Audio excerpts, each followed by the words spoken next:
Hello students, जैसा कि आप सबको पता है कि आप सबकी क्लासेस रन हो चुकी हैं। Good morning students. और आज मैं स्टार्ट कर रही हूँ आपका 1.1 का ही 5th क्वेश्चन। और जिस किसी ने मेरी लास्ट वाली वीडियोस नहीं देखी हैं, पहले वो लास्ट वाली वीडियोस जरूर देख ली, क्योंकि जब तक आपको रिलेशंस नहीं पता होंगे आप आगे क्वेश्चंस नहीं सॉल्व कर सकते। अब आपका क्वेश्चन बनता है 5th का ए पार्ट जो बनना है वह है, रिलेशन दे रखा है आपको और कहा है x, y such that x and y work at the same place।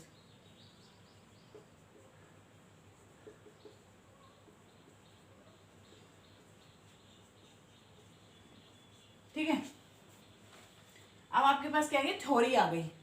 अब सपोज दैट ये एक ऑफिस मान लिया, ठीक है, ये मैं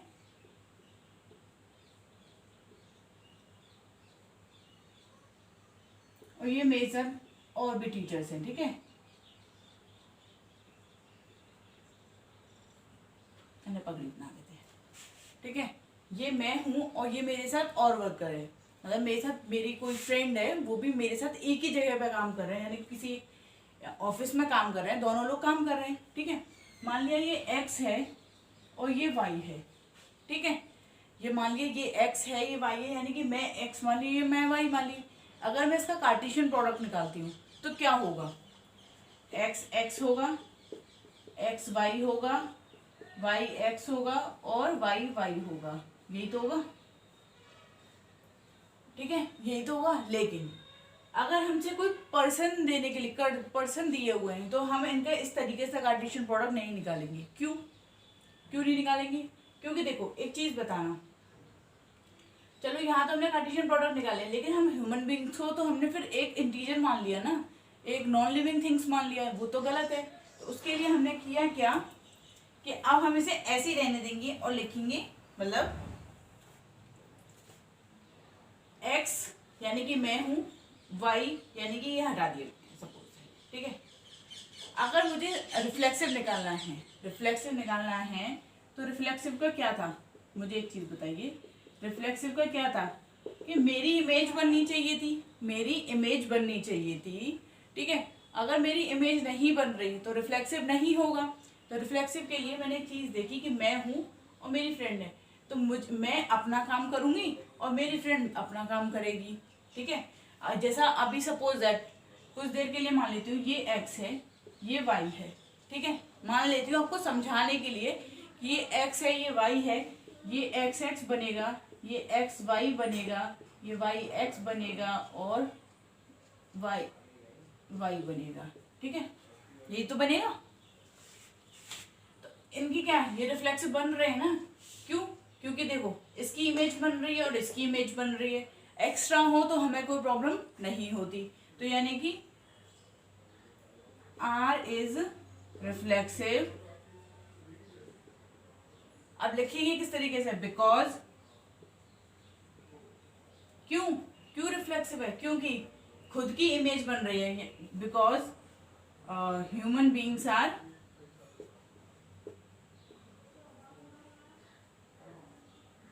प्रेजेंट, ठीक है, ह्यूमन बींग्स प्रेजेंट है उस जगह, ठीक है। अब अगर मुझसे पूछा जाए ये सिमेट्रिक है या नहीं है, सिमेट्रिक का मतलब क्या था, इनवर्स। सिमेट्रिक का मतलब क्या था, इनवर्स। तो सिमेट्रिक के लिए एक चीज बता देती हूँ मैं, कैसे निकालेंगे हम इसमें, ठीक है।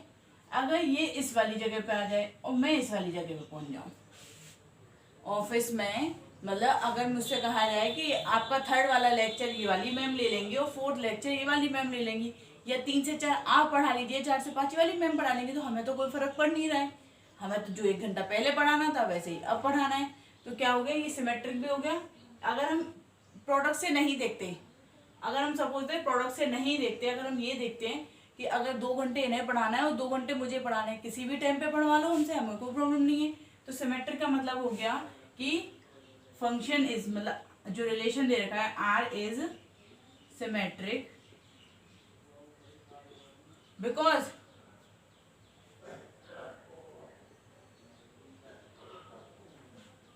मतलब x कोमा वाई और y कोमा एक्स, ये तो इस तरीके से तो लिखा हुआ है x और y, x comma y, y comma x belongs to R, इसलिए हो गया है आपका। अब बात आती है आपके ट्रांजिटिव की। रिफ्लेक्सिव सिमेट्रिक तो आपके समझ में आ गए होंगे। रिफ्लेक्सिव में क्या किया, जो मेरा काम है वो मैं खुद करूंगी और जो उसका काम है वो खुद करेगा। तो एक्स एक्स यानी कि ह्यूमन मिक्स प्रेजेंट है, यानी कि मैं अपनी इमेज देखूंगी, दूसरा वाला अपनी इमेज देखेगा। सेम किया, सिमेट्रिक के लिए गया था, R is symmetric because x y और वाई एक्स जो है आर से बिलोंग कर रहे हैं। अब बात आती है ट्रांजिटिव की।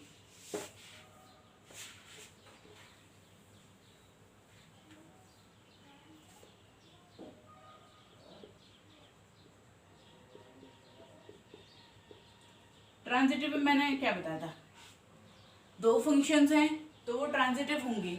लेकिन मान लेती हूँ ये एक और मैम आई,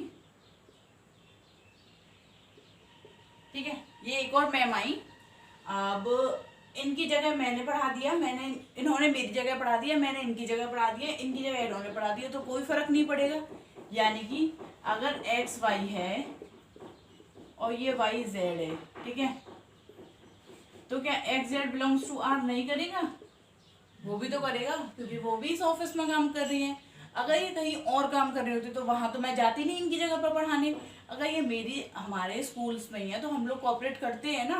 तो इस तरीके से सोच लीजिए कि ये एक्स है, ये वाई है और ये जेड है, तो एक्स और जेड किससे बिलोंग्स करेंगे? आर से, ठीक है। अब हम क्या लिख सकते हैं, x comma y work at a same place and y comma z work at a same place। तो क्या हो गया, क्या लिख सकते हैं, फंक्शन मतलब रिलेशन इज ट्रांजिटिव। कैसा हो गया, फंक्शन ट्रांजिटिव हो गया। आई होप आपकी ये चीज समझ में आई होगी, ठीक है। अगर आपका क्वेश्चन सेकंड क्वेश्चन बोल रहा है R function x comma y, x and y lives in a same locality, lives in a same locality, तो आप ये भी कर सकते हो आसानी से, ये भी तो कर सकते हो। वहाँ प्लेस था, वहाँ रह रहे हैं वो लोग, लोकेलिटी में रह रहे हैं, तो ये भी आप इजीली कर सकते हो। तो मैं इसका सेकंड पार्ट नहीं बता रही हूँ।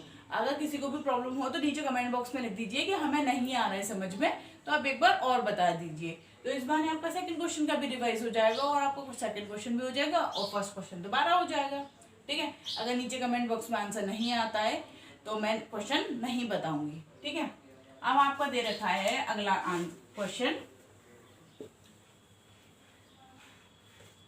रिलेशन दे रखा है, मतलब सी वाला क्वेश्चन दे रखा है, relation is equal to x comma y such that x is exactly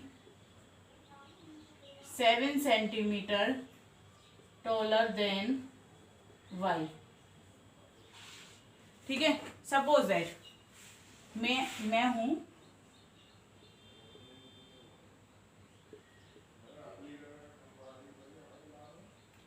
और मेरी सिस्टर मुझसे बड़ी है, और ये ट्रुथ भी है कि मेरी सिस्टर मुझसे लंबी है, तो मान लेते हैं ये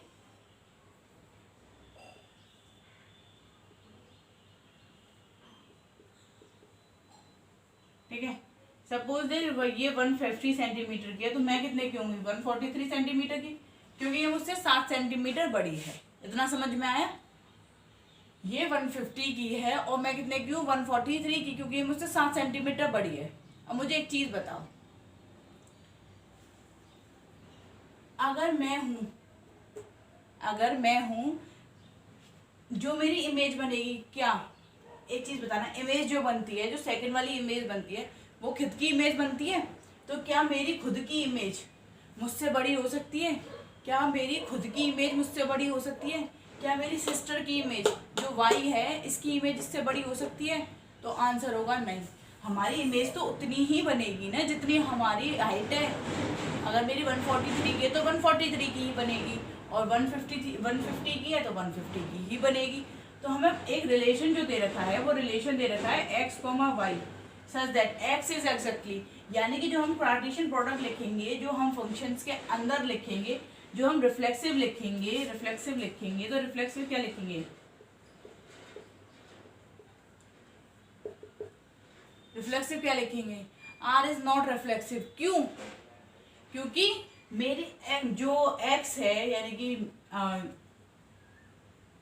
एक्स जो है मेरी सिस्टर जो है, क्योंकि एक्स तो टॉलर है, it can't be taller than खुद हिमसेल्फ। तो क्या लिखेंगे, इतना समझ आया है या नहीं आया, एक बार दोबारा सुनिए। मैं खड़ी हूँ, मेरी सिस्टर है, ठीक है। अगर मैं अपनी इमेज बनाती हूँ तो जो मेरा कार्टेशियन प्रोडक्ट आएगा वो खुद के साथ आएगा, मतलब x इंटू एक्स आएगा, मतलब y इंटू वाई आएगा। तो जो मेरा बनेगा, जो रिलेशन बनेगा वो y कॉमा वाई बनेगा, यही तो बनेगा, y कॉमा वाई ही बनेगा। अब लेकिन इसमें जो रिलेशन दे रखा है x कॉमा वाई का, जो फर्स्ट वाला है वो 7 सेंटीमीटर एग्जैक्टली बड़ा होना चाहिए, 7 सेंटीमीटर एग्जैक्टली बड़ा होना चाहिए जो रिलेशन आ रहा है। लेकिन आपका तो रिलेशन ऐसा बन नहीं रहा है, आप तो उतने ही दिखोगे। तो R इज नॉट रिफ्लेक्सिव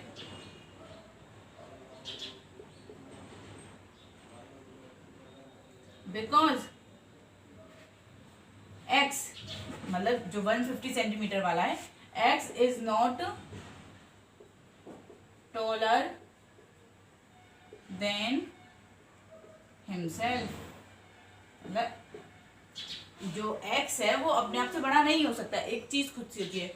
हम रिलेशंस जो लिखते थे, अगर मुझसे कहा जाए कि 6 और 2 8 होने चाहिए थे, मतलब दो संख्या लिखनी थी, 6 और 2 मिलके 8 बनने चाहिए, तो मैं ऐसा तो है नहीं कि उसमें 2 6 की जगह 1 6 लिख दूं या अलग तरीके से लिख दूं। मुझे तो प्रोडक्ट तो वही बनाने हैं, वही रिलेशन लेके आना है जो रिलेशन हमें दिया हुआ है। तो रिलेशन लेने के लिए जब 7 सेंटीमीटर इससे बड़ा होना चाहिए, तो 7 सेंटीमीटर तो इससे बड़ा है नहीं है, 7 सेंटीमीटर तो इससे बड़ा है नहीं ना, तो इसलिए ये टॉलर नहीं है, ये खुद से बड़ा नहीं हो सकता, ठीक है। अब एक चीज बताइए, ट्रांजिटिव होगा या नहीं होगा?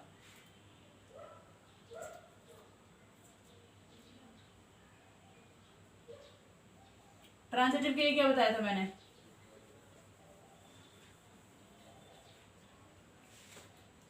ट्रांजिटिव के लिए क्या बताया था मैंने? उसकी क्या बोलनी चाहिए, इनवर्स बनना चाहिए, ठीक है। मैंने जो एग्जांपल लिया था 150 और 140, ये तो 143, ये तो 7 सेंटीमीटर बड़ा है। क्या 143 इज ग्रेटर देन 150? ये मैं कभी लिख सकती हूँ? कभी लिख सकती हूँ मैं? तो नहीं। अब इसका लिखने का तरीका क्या होगा, ये तो मैंने केवल आपको समझाया है। इसका लिखने का तरीका होगा x comma y belongs to R but y comma x not belongs to R। क्यों? Because y is not taller than x, यानी कि y बड़ा नहीं है x से, x is greater, x is exactly 7 centimetre taller then y, यानी कि x बड़ा है किससे? y से। इसका हिंदी मीनिंग मैं लिख देती हूँ कि x comma y such that x बड़ा है, 7 सेंटीमीटर बड़ा है y से। ये इंग्लिश और हिंदी के एनसीईआरटी जो है उन दोनों में क्वेश्चंस में केवल इतना फर्क है कि वो क्वेश्चन इंग्लिश में होता है और वो क्वेश्चन हिंदी में होता है। आप ये ना सोचिए कि मैंने ये इंग्लिश में क्यों लिख दिया है। एक्चुअली हमारे पास भी बुक नहीं है लॉकडाउन की प्रॉब्लम की वजह से, तो मैं हमेशा क्या करती हूँ कि इंग्लिश में क्वेश्चन पढ़ती हूँ, आप लोगों को हिंदी में समझा देती हूँ, क्योंकि मुझे हिंदी, क्योंकि मैं भी खुद यूपी बोर्ड से हूँ, तो मुझे कोई प्रॉब्लम नहीं होती आप लोगों को समझाने में। अच्छा, क्वेश्चन पे आते हैं, y is not taller than x, तो ट्रांजिटिव नहीं है। अब बात आई सिमेट्रिक की।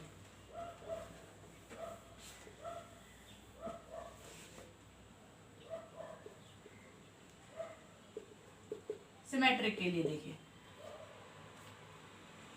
मैं थी 150 सेंटीमीटर, सिस्टर है ये 143 की। अब मुझसे मेरी से भी छोटी मेरी दीदी की हाइट है 7 सेंटीमीटर कम है, तो 7 8 9 10 11 12 13 136, ठीक है।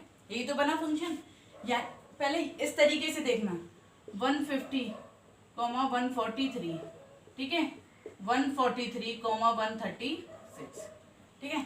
ये मेरी सिस्टर हो गई छोटी, मैं उससे बड़ी, ये मेरी और ये मेरी सिस्टर की, ठीक है। ये तो दे रखा है। अब एक चीज बताना,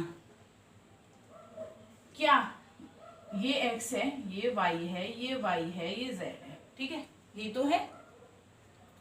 x, y तो समझ में आता है, x, y तो समझ में आ गया कि हाँ ये चीज सही है।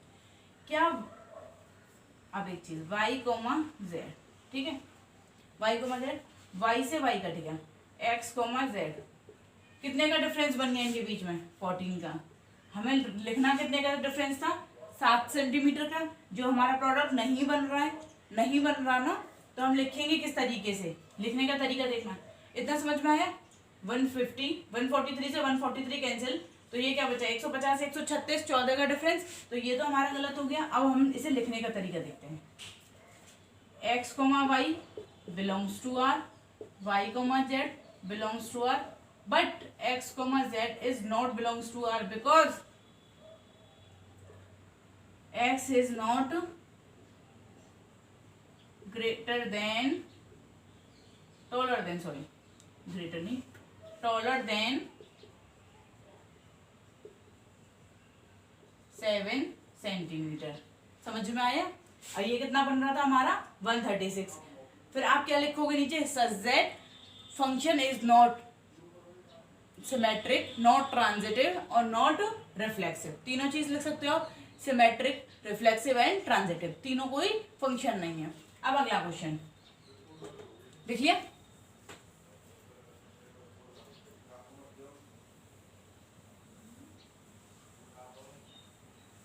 अब आपका अगला क्वेश्चन है, r is equal to x such that y, x y की पत्नी है, एक्स वाई की पत्नी है, ठीक है, ये क्वेश्चन है आपका।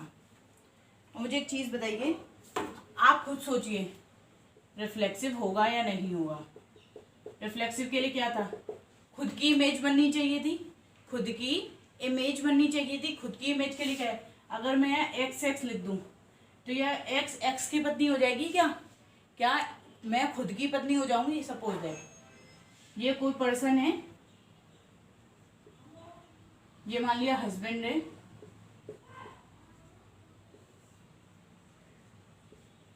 और ये वाइफ है, ठीक है। क्या ये खुद की वाइफ हो जाएगी? कोई एक आदमी तो चाहिएगा, कोई एक आदमी भी तो चाहिएगा, तो क्या ये खुद की वाइफ बन जाएगी? तो क्या नहीं। तो आर इज नॉट रिफ्लेक्सिव। क्यों? Because x is not wife of her self, यानी कि वो खुद की वाइफ नहीं हो सकती, खुद की वाइफ नहीं हो सकती, यानी कि एक हस्बैंड की जरूरत होगी। अगर मैं पूछूं सिमेट्रिक है या नहीं, सिमेट्रिक के लिए देखना, ठीक है। ये हस्बैंड मान लिया मैंने एक्स, सॉरी एक्स वाई की पत्नी है ना, तो वाई की पत्नी है, तो ये वाई हो गया, ये एक्स हो गया, ठीक है। तो एक्स कोमा वाई लिखा मैंने, ठीक है। क्या वाई कोमा एक्स, क्या ये अपना जेंडर चेंज कर देगा? क्या ये अपना जेंडर चेंज कर देगा? तो नहीं। केवल एक इतनी सी चीज समझिए, एक्स क्या है? इसकी वाइफ है, और वाई क्या है? इसके हस्बैंड है। वाई हस्बैंड ही रहेंगे, लेकिन वाइफ कभी नहीं बन सकते। तो हम क्या लिखेंगे? X is y, x y की पत्नी है, ठीक है, यानी कि x comma y belongs to R. Y x का पति है, तो यानी कि y comma x is not belongs to R, यानी कि एक्स कोमा वाई ये क्या कर रहा है? एक्स वाई की पत्नी है, इतना समझ में आया? वाई की पत्नी है, ये इसका पत्नी ही तो है, लेकिन ये इसका पति कैसे बन जाएगी? अपना जेंडर कैसे चेंज कर देगी? ठीक है, पति है ना कि पत्नी, पत्नी है, पत्नी नहीं है, पत्नी नहीं है, ठीक है। ये चीज समझ में आई। अब एक चीज बताइए, ट्रांजिटिव होगा या नहीं होगा? ये इरेज करती हूँ मैं, एक पर्सन और बुला लेते हैं, ठीक है। ये मान लेते हैं, इसकी मतलब लड़की मान लेते हैं, कोई भी लड़की, ठीक है। अब देखो, x comma y belongs to R मान लिया, y comma z belongs to R. ठीक है, ये हस्बैंड हो गया, ये वाइफ हो गई, नहीं, हाँ। अब एक चीज बताइए, x comma y belongs to R, y comma z belongs to R. अब वाई क्या जेड की पत्नी हो जाएगी? वाई क्या जेड की पत्नी हो जाएगी? तो नो, पत्नी नहीं बन सकती। तो X comma Z is not belongs to R. क्यों? Y is a male. Y क्या है? वाई एक पुरुष है। इतना समझ में आया? वाई क्या है? एक पुरुष है, ना कि एक महिला। तो आप क्या लिख सकते हो? Function R is not reflexive, not transitive and not reflexive, transitive and symmetric. अगला क्वेश्चन देखिए,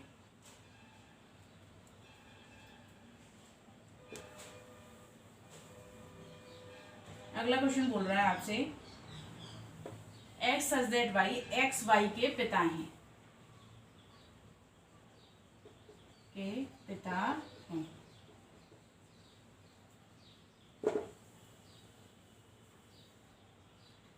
अब खुद बताइए, रिफ्लेक्सिव, क्या मैं खुद की पिता बन जाऊंगी? एक चीज देखिए, ये मैं, ये मेरे फादर, ठीक है। अगर मैं अपनी इमेज बनाऊं, प्री इमेज बनाऊं मैं, तो मैं अगर मैं एक्स लिखती हूँ, यहाँ भी एक्स लिखती हूँ, तो इसका मतलब क्या हो गया? ये इसके पिता हैं, तो यहाँ तो दोनों जगह तो मैं ही हूं ना। लेकिन ये तो हमारे रिलेशन को फॉलो नहीं कर रहा है। अगर ये रिलेशन को फॉलो नहीं कर रहा है तो क्या लिखेंगे हम? R is not reflexive because x is not father of, मतलब एक्स खुद के पिता नहीं हैं। इतना समझ में आया? अब आगे देखिए, सिमेट्रिक। सिमेट्रिक के लिए क्या बताया मैंने? इमेज बननी चाहिए, उल्ट इनवर्स होना चाहिए। तो सेम पहले की तरह लिख देंगे, R is not transitive because x is father, X Y के पिता हैं, यानी कि X Y belongs to R और Y X is not belongs to R, क्योंकि वाई एक्स के पिता नहीं हो सकते। मैं इतना फास्ट इसलिए बोल रही हूँ क्योंकि मैं इससे पहले वाला जो क्वेश्चन बता के चुकी हूँ वाई वाला, वो सेम इसकी तरह ही है। अब आया transitive, same x comma y belongs to R, y comma z belongs to R, y is female not male. समझ में आया? तो अब function is not, R is not reflexive, symmetric and transitive. इतना समझ में आया? अब इसके आगे के क्वेश्चंस मैं आगे कराऊंगी। Thank you so much.